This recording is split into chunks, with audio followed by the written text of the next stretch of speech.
In 1839 Mississippi, a plantation ledger repeated one number again and again. Not a price, not a debt, and age 13. These were not workers, they were children, and what happened to them was buried for over a century until someone opened the wrong drawer. And this single number would expose a system that tried to erase them forever. This was Mississippi in 1839, where cotton fields rose and fell like a breathing chest beneath the swirling sky. In a white plantation house stood calm and upright, but sudden restless mood beneath its floors. The letter did not tell stories, it recorded facts, or at least what power chose to call facts. Ink scracks across the pages and sharp, confident strokes listing names without surnames, nor is it an explanation. Ages, weights, vies. Again and again the number 13 appeared, written the same carols ended, tallied cottontails and calculated debts. 13's not tallied, ruvat quaster, set legs, sister, p, it lost at me. The ledger never used the word child, it did not need to. It reduced human lives to measurements and losses, to tools expected to last a season and no longer. Its lancet youth was not progress, it was efficiency. Outside, cicadas screamed as if the earth itself was trying to warn someone. The river moved slowly beyond the trees, carrying broken branches and secret cipher with no asked questions. He pressed down on everything heavy and skidable. Inside the house, floorboards creaked softly as men passed through corridors lined with portraits. Faces stared out from gilt frames, eyes calm, mouth set in the practiced expression of authority. In a well-lit room, a man impressed linen signed orders without reading them aloud. His pen ordered easily, almost lazily. He believed paper could absorb guilt. He believed silence was permanent. He did not hurry to below him, raps the chairs not to, bathe the polished floors beneath the careful architecture respectability. Children moved quietly through their days. They rose before dawn when the air was still corn out to pretend or insisted. They worked until the sun burned that illusion away. Their hands blistered and split, small fingers forced into labor meant for bodies twice their size. No one could sang the ring, exhaustion saying. No one tracked away fear sound to their bones. The children listen, even there till the sun, they listen hard. They learned the length of the stet, the hence the teen birds that sit on burnt than those that pat badly that pot. They will wise the sound of keys turning locks, the tongue of doors opening and closing. They understand when to lower their eyes and when to disappear into shadow. Knowledge becomes survival. In the quarters, a girl knelt in the dirt after dark, her finger tracing letters she had seen only once. She copied their shapes carefully as if they might vanish if she did not. She did not know what the letters meant, only that they held power, that they could trap lives inside paper. A boy nearby counted days not by calendars but by scars and seasons. He knew which ones faded quickly and which stayed. He knew how long the body could be pushed before it broke. He understood more than his years should ever have required. The plantation depended on this understanding. It thrived on unspoken rules and inherited cruelty. No one announced injustice. It arrived quietly, disguised as routine. Children were not in anger but in maintenance, punished not for disobedience but for inefficiency. He collapsed to the field, destroyed change before it reached the house. Heat stroke became laziness, injury became defiance, absence became an unrequiredly crossed out, the Lendra absorbed it all. At night the quarters filled with whispers, not rebellion, not yet, just memory. Names were repeated softly so they would not disappear. Stories would pass from one child to another, fragments stitched together in something fragile but alive. A spooky struck hardest, who'd away side paper, they had seen faces. The spoiled children who'd out torn from the fields was named no longer appear in a list. Not raids marked, no bells rang, silent tents were well above and now slit. Candles were extinguished, curtains were drawn. The man who signed the orders rested easily, confident that the system around him was sound. He believed history belonged to those who wrote it. He did not imagine history listening. He did not imagine it leaning closer, waiting. Time passed as it always does, unevenly. Seasons turned. New names replaced old ones in the ledger. 13 continued to appear, steady and unremarkable. The children grew if they were allowed to, some did not. Those absences lumped venom cushions into pages, spaces where ink should have been what was not. The ledger did not explain, never explained anything. Years later, long after the house had lost its shine, long after war and whether it scared the land, that bottom drawer was open again. Different hands touched the brittle spine, different eyes scanned the numbers. The candlelight was replaced by daylight filtering through dusty windows, revealing stains and marks once hidden in shadow. The repetition in Canaan Parks once to ignore. 13, 13, 13, someone paused, someone wondered. The ledger resisted at first, his pages stuck together, walked into their secrets. When they thinly separated, they did so with a sand-like breath leaving a bottom. The numbers no longer felt neutral, they felt heavy. The margins seemed crowded with what had never been written. Church records were pulled, burial notes examined, receipts unfolded and smooth flat. Gaps aligned too neatly to be coincidence. A pattern emerged, slow and undeniable. Children were beyond endurance. Children punished into invisibility. Children shoot who's felt. Elderly voices crouched in careful locus and taught being the lead. They spelt morns that began too early nights that never burt rest. They spoke of names they were told to forget. Memory, once suppressed, moved with surprising strength. The children from the ledger became faces again. Their dignity returned not through justice but through recognition. No trials fought, no dramatic wrecking. Men whose signatures still the pages were already gone, their portraits gathering dust. The history shifted way, a here's this posture, wide unseparate vertive machines design. We've been calling with you, so this truly practice crangly. The plantation house still staying with its pink peelings, ruins echoing them since. Visitors walked through it now, their voices hushed without being asked. Guides paused before certain stories, measuring their words. Someone knew by small markerbear's needs once reduced to ours. Children who leave it and do it and alter the record simply by swine lawn to be remember. Ledger resi controlled air now protector catalogs through it, and now anger high their words, pages stalwart. As such thou clings to emotions, how do not erase the marks. Thou in making clear, history is Bishan. It waits for the right hands to open the drawer, the right eyes to see what was never meant to be seen. The children were 13. They had no powers the world to find it, yet their lives bent the arc of memory, forcing a reckoning that silence could not sustain. The candle has long since burned out, but the shadow it cast remains. And in that quiet, unanswered space, one truth lingers, pressed thin but unbroken, waiting to be spoken. Pelham, Mississippi word from Oakers Press, one that did not need to wait, it's supposed to be obeyed. It moved calmly through the land, confident that its prominence would never be questioned. It spoke through overseas who carried authority in their posture and through laws written carefully enough to appear righteous. These laws did not shout cruelty, they whispered it. They framed domination as order and violence as necessity. In that world, a child's pain did not travel far, it rarely traveled at all. It fell to the ground and stayed there, absorbed by soil that had learned to accept blood as part of its harvest. The days began before the sun. 13-year-olds rose from rough bedding while the air was still cool, their eyes heavy, their bodies already still from yesterday's work. They moved quietly because noise invited attention and attention carried risk.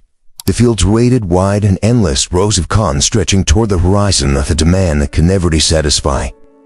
So frains bent our sacks and for growing buys, ends bled and hardened at the same time. Hunger became familiar like a second harpy. I knew the sun pressed in the Norsian by even immune to the detained watching would continue and a deny. Cherry denied just here as a state of light was recklessly corrected. A wind faltered the explanation carry made, exhaustion can laziness. Pain became disobedience. Punishment was framed as discipline, Crotius guide as order. Novacy voice made almost bored as the wheat fell.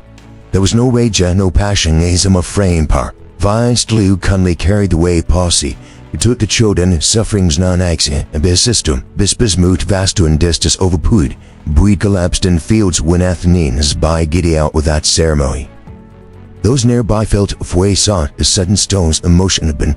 Someone lifted his head, someone else shook it gently. By the time the overseer arrived, the story had already begun to change. Heat stroke became defiance, weakness became choice. By the time word reached the house, the boy was no longer a child who had worked too long. He was a problem that had resolved itself.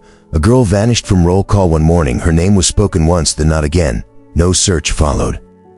No questions linger. Her absence was explained away as illness or sale, words that closed the matter neatly. No grave was marked, no bell rang. The plantation moved on without disruption. That was how it survived. That was how it thrived. Silence did its job, but silence is not empty. It is full of memory, and the children learned this early.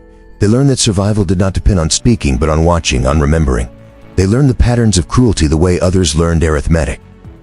They learned overseers strung harness, which weren't hesitating, which weren't pathetic air to see. They knew who signed papers without looking at faces, who passed through the quarters without slowing their steps. This knowledge was never written down. It was carried quietly like contraband, passed from child to child through glances and murmurs. At night, when the work finally stopped, the quarters filled with a different kind of labor. Children gathered close, their voices low, sharing fragments of truth, not rebellion. Not yet disnames to stories. They repeated them so they were not valiant. They spoke to those that collapsed, those who disapproved, those whose names no longer appeared anywhere official. Each whisper added another layer to a fragile archive that no ledger could erase. Above them, the plantation house stood steady and serene. Its quarters were lined with portraits of men posed in dark coats, their expressions composed, their eyes certain of how they would be remembered. These were the faces history would merit. Men were standing, men of property. Men believed their legacy was secure because it had been written that way. They walked us all without hearing the murmurs below or hearing them deciding they were meaningless. Moral decay rarely announces itself. It settles uncomfortable in routine until it feels like tradition. The injustice was not loud. That was its genius. It did not need spectacle. It operated through paperwork and procedure, through laws that allowed cruelty to move politely. It was a minster with complexities and clean ends. A heap-high order, and because it was orderly, it was rarely challenged. If routines carry him seeds of their own undoing, it repeat, the lead patterns and patterns can be seen. The children noticed them long for in the Enslaved. They noticed which days were hardest, which seasons claimed the most bodies, which names stopped being spoken. They noticed how the ledger changed its language around loss. They noticed the pauses, the omissions, the places where explanation should have been was not. They didn't know what to do with this loss. They all knew mattered. Time moved unevenly as always does. Seasons passed. New children replaced old ones. The fields did not care who worked them, only that the work continued. But memory stayed. It grew heavier with each repetition of injustice. It pressed down on the smallest shoulders. The plantation depended on forgetting. It depended on belief that children and on remember that suffering not accumulating to understanding. That belief was its first mistake. Children remember differently, and who analyzed they absorbed the care truth forward quietly off without knowing why, and then slowly, almost imperceptibly, routines began strayed. A look held too long, a question asked in the wrong tone, a pause where obedience was expected. These were small things, easily dismissed, but they were cracks. The kind that are pretty long before stricture fails. Power remained calm, confident, unquestioned, and ain't it something shitty. The silence that once protected injustice began to thin, not because alien asked it in, but as two untruths were being held in two long hands. The plantation still thrived, the porcho still was, the overseer still wagged the rose, but somewhere in the quiet is we lean closer, way. And when routines finally break, as they always do, it is often the smallest hands that loosen the first stone. The revelation did not arrive with shouting or bloodshed. It did not break down doors or announce itself with anger. It came quietly, folded into time, the way some truths do when they have waited long enough. Years had passed. War had scared the land, not just with broken bodies, but with broken stories. Laws had changed the land was luring to star and clear Mark Canthor. The plantation houses still stored, though mealy now, their pay tool, their windows clouded with age. Memory had softened for those who wished it to, for others it had only hardened. The ledger resurfaced in a place no one expected. Not in an archive meant for confessions, not in a courthouse where justice once pretended to live, but in a small schoolhouse where donated books were stacked at uneven bows. Where school teachers stole it through them slowly, fingers dusty, your mind half elsewhere. She learned to be patient with all things. She knew paper could speak if given time. When she opened the ledger, the spine cracked softly, like something waking up. The pages resisted at first, sticking together as though they feared what would happen once separated. She did not understand what she was seeing right away. It looked ordinary, columns, numbers, names without fullness, but repetition has a way of pulling attention. Ages appeared beside the names, 13, 13, 13, again and again. The ink was faded but certain. It had never dotted itself. She paused. She turned back a page, then another. The powder did not break. It only deepened. She brought the ledger closer to the window, letting daylight fall across its surface. The soot in the margins became visible, the fingerprints, the small stains no one had bothered to clean. She felt something tighten in her chest, a quiet recognition she could not yet explain. This was not curiosity anymore. It was obligation. It what began slowly. Church records with a frost to be consulted. Baptisms, burials, names that should appear but did not. Burial notes listed children without detail, without ceremony. Sale receipts told partial stories, dates without outcomes. She laid the documents side by side, careful, methodical. The gaps aligned too neatly to be coincidence. It was like watching two broken pieces finally meet. What emerged was not a single crime. It was not what emerged, but pranks when say, this is where it happened. It was a poem, assisting her fight to repetition. Children were beyond endurance. When they faltered, they were punished and tamed visibility. Lives shortened and misfiled. Their absence explained with words that closed doors rather than opened them. Illness, sale, loss, words that sounded final enough to end questions. As the pattern took shape, something else followed, voices. Elderly voices, carefully as it had one cousin to being ignored. It came forward when they lured saw who was listening. They sat in quiet rooms and spoke slyly as if afraid their words might be taken back once released. They remembered thens the ledger had erased. They remembered morns that began too early and nuts and never brought rest. They remembered children who did not return from the fields and how no one asked why. Memory filled the spaces where ink had failed. Each testimony added weight to what the pages only suggested. These were not rumors, or relieved truths. Carried silently for decades. Some speakers wept, others did not. Grief had settled too deep for tears, but all of them spoke with the same steady urgency as if they feared time might close its hand again. The children from the ledger began to change shape. They were no longer figures reduced to numbers. They became witnesses. Their dignity returned not through courts or punishment, but through remembrance. Names spoken aloud gained substance. Faces imagined replaced tallies. For the first time, they occupied space in history rather than margins. The men who once commanded silence appeared differently under this light. Their authority, so carefully maintained, grew brittle. The signatures that once seemed decisive now looked small, almost fragile. Portraits that had projected confidence began to feel hollow. These men had relied on the belief that no one would ever look closely enough. They had mistaken endurance for erasure. History shifted its weight. It did not overturn itself. It did not rush toward justice. It simply adjusted, acknowledging what had been carried all along. There were no trials, no dramatic reckonings. The names of the powerful remained etched into buildings and streets, but something essential had changed. Silence no longer protected them. The ledger could not be returned to the drawer. Once exposed to light, it refused to close itself again. Scholars studied it, students read about it. The story moved slowly, the way uncomfortable truths always do, but it moved. Each telling stripped away another layer of denial. The plantation house still stood, but it felt different now. Visitors walked through its rooms with softer steps. Guides paused longer before certain walls. The air carried questions it had never held before.